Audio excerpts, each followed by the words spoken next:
She had spent more than a decade living in the quiet shadow of her own past, a past that few suspected and even fewer would ever believe. To the neighbors, she was just another ordinary woman, moving through life with calm composure, teaching at a local community college, tending to her small garden, and sipping coffee at dawn. They saw the warmth in her smile, the way she was quick to help, but they had no idea that once upon a time, she had soared among the clouds at supersonic speed, that she had worn the patch of an elite squadron, and that her call sign once echoed across radio waves during missions that never made the news. For 12 long years, she had hidden that part of herself, folding it into silence like an old uniform stored away in a trunk. But secrets have a strange way of resurfacing, and hers returned on a night when the roar of an F-22 in distress pierced the skies, calling her back to a world she thought she had left forever. Her name was Maya Sterling, though her squadron brothers had called her Falcon for her uncanny instincts in the air. She had joined the Navy when she was barely out of college, chasing a dream most thought impossible for someone like her. Against odds, she had clawed her way into Top Gun, outperformed rivals who underestimated her, and proven herself in skies where mistakes meant death. But when the dust of war settled, when the missions became too heavy with ghosts she could not forget, Maya walked away. She traded her cockpit for civilian life, her headset for silence, and her adrenaline for anonymity. The world applauded her once, but she had no desire to chase applause anymore. She told herself she was done with that chapter, that her wings were clipped, and that she would never need them again. Yet destiny does not honor the walls we build. It was late evening, the kind of dusky quiet when the world softens into stillness when Maya first heard it.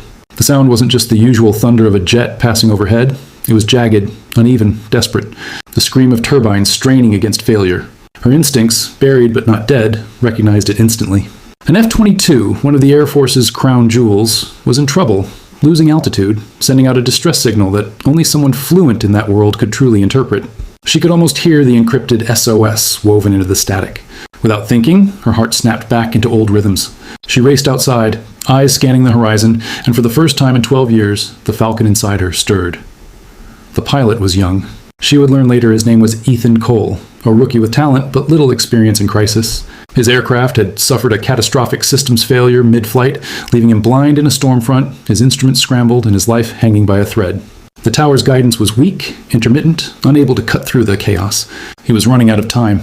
And then, impossibly, his radio crackled with a voice he had never heard but would never forget. Low, steady, commanding. Eagle 2-1, this is Falcon. Do exactly as I say. Maya hadn't touched a cockpit in over a decade, yet every fiber of her being remembered. She had rebuilt Ethan's awareness, painting the invisible map of the storm with her words, guiding him as though she were sitting in the seat beside him. She recalled techniques drilled into her muscles during long nights at Miramar, the instincts that had once made her untouchable.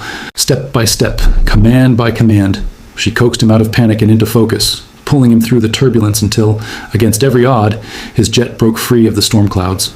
He landed alive, shaken but whole, and when his boots finally hit the tarmac, he demanded to know who had saved him. Word spread quickly.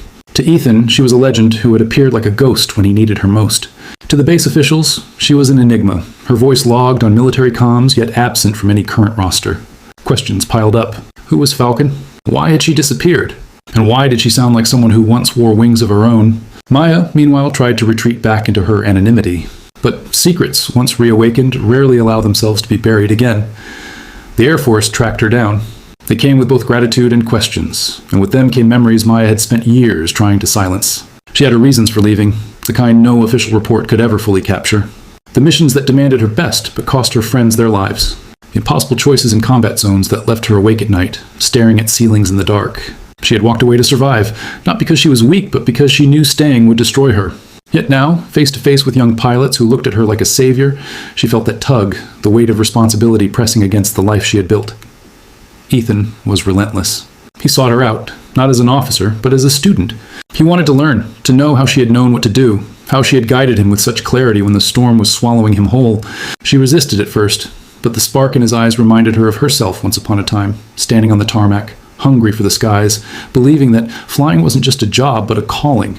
Slowly, almost reluctantly, she began to teach him, not in classrooms or official simulators, but in quiet, hidden ways. She shared the art of reading the sky like a story, of listening to a jet's pulse as if it were alive. She reminded him that being a pilot wasn't just about control, but about surrender to, trusting instincts sharpened by discipline. In teaching Ethan, Maya rediscovered the part of herself she thought she had lost forever. The Falcon wasn't gone, only sleeping, and though she still bore the scars of the past, she realized that hiding them had only made them heavier. The SOS of that night had pulled her back not just to save Ethan, but to remind her that she could still soar, even if differently than before. Her return was never meant to be permanent. She had no intention of putting the uniform back on, of becoming who she once was. But her story spread quietly among pilots, a whisper in the hangars, a reminder that legends don't always vanish. They sometimes choose silence. And when silence breaks, it is because the skies still need them. Maya stood once more beneath an open horizon, the wind tugging at her hair, the memory of afterburners roaring in her bones. She wasn't Falcon the warrior anymore. She was Falcon the guide, the voice in the storm, the proof that no matter how deeply you try to bury the past, the skies remember. And sometimes, when the world trembles and a young pilot cries for help, the past rises again, not as a burden, but as a gift. So she let it rise. She let herself be remembered. And for the first time in 12 years, Maya Sterling no longer ran from who she had been. She walked toward it, steady and unafraid, because she finally understood that her story wasn't about hiding. It was about answering when the skies called her name.